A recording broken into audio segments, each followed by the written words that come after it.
To the next accessory on this car. I'm going to be adding the dual bumperettes to the back bumper here.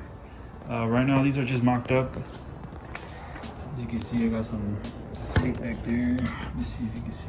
I just held on with some masking tape. So the 59 did not come with bumperettes.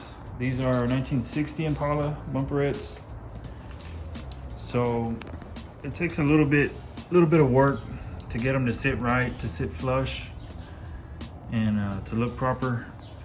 And since these didn't come on a 59, there's no real place to put them. You know, there's not a correct place, I should say. It's just a personal preference. I kind of laid them out here on both sides just to kind of look, you know, left and right to see where I wanted them. So I think I got them where I want them. So now we're gonna have to modify them to make them sit flush with the bumper, because the 59 bumpers are a lot bigger than the 60 bumpers.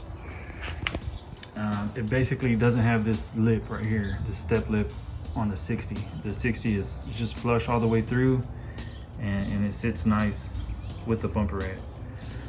These are aftermarket bumperettes, so the chrome on them are not that great, but I'm gonna re-chrome these ends anyways, and I was waiting to install the bumperettes because I gotta drill holes in them. So once I drill the holes in them and get them set in place, I'm gonna re-chrome the ends. I'm not gonna be using the center section because I will be adding a Continental kit, which should be here pretty soon. So, but I think I'm happy with the placement right there. I will give you all the measurements. I basically just measured from here to the center of each bumperette. I'm gonna go ahead and remove these valances. I'm gonna mark everything. I'm gonna modify the bumperettes, and I'll show you how I'm gonna do that so they can sit flush with the bumper, and then I'll show you the measurements. And we'll go from there. So let me go ahead and get this stuff off.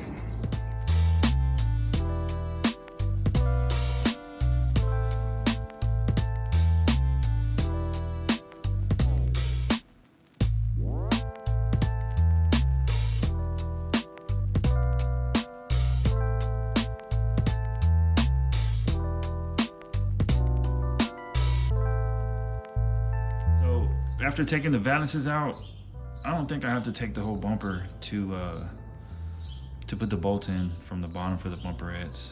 So I'm gonna try that first before taking it off. I think I can get to them now that the valances are gone. So I'm gonna modify the bumperettes now. Again, just cut off that tab. So I'm gonna go ahead and do that now. So I cut the first one. As you can see, I cut it right here. Here's the other one. Tab, no tab. As you can see, there's still a gap.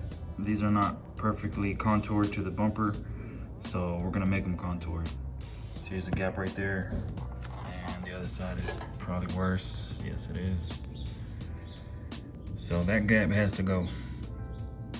We wanna make them contoured to the bumper. So here's the first mark. It's 4.5 inches away from this line right here, 4.5 inch. So we're gonna put our hole somewhere around here.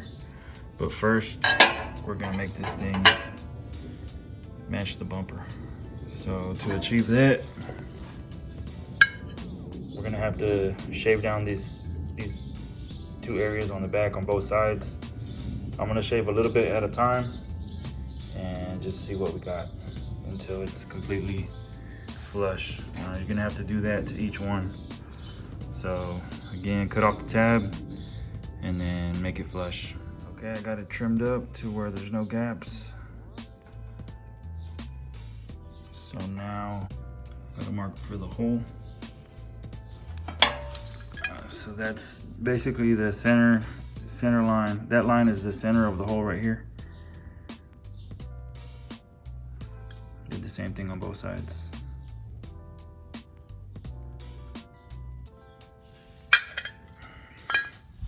So that's basically this line here. So I'm gonna run it straight across. Probably gonna put a tape maybe, and just run it all the way through. You don't wanna have these holes offset at all. because it's gonna throw off the bumperettes. So this one, so the bumperette, you basically want to bring it up to the step lip on the bumper, and again that'll give you clearance from the tail light bezel. So that's it, about right there. So right before it starts going up is where you want it. So it stops about right there. If you go any further, it starts going up. So you want to give yourself enough room. So that's it right there. I'm gonna go ahead and drill this hole and install this one. All right, there's a hole. I started this with the drill bit, 7/32 drill bit, and then with the step bit, I went up to 3/8. So that's a 3/8 hole right there. All right, I got one down and I got 3 more to go. I will say that I am happy that this bumper is not already re-chromed, because I took this on and off at least 5 times before I closed that gap on here. And you know, you're risking scratching the bumper. I'm sure if I had to, you know, I would have used masking tape and all that, but I'm just happy this thing isn't chromed right now. So on to the next one.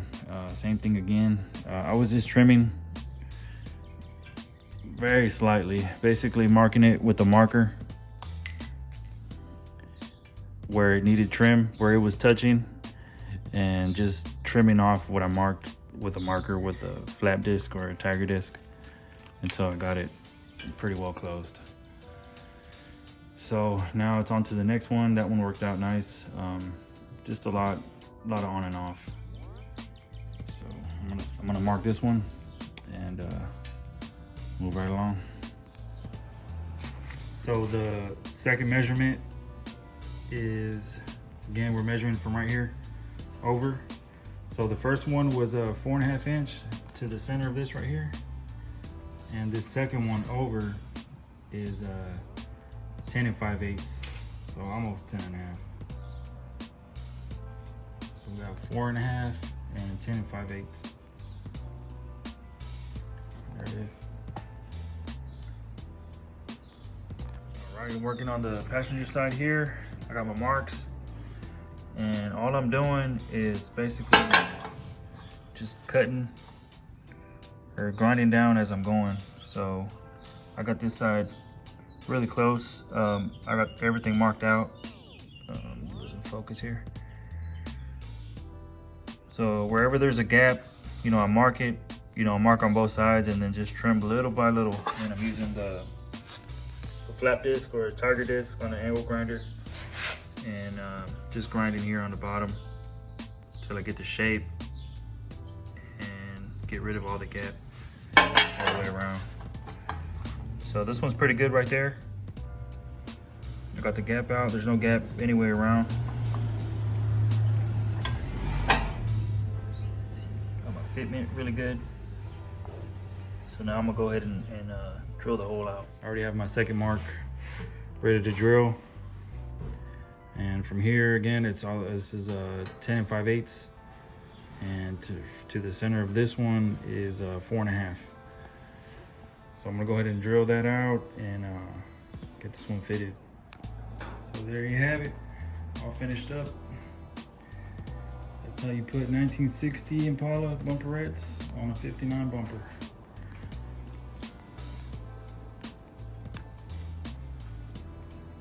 I like it, I really like it.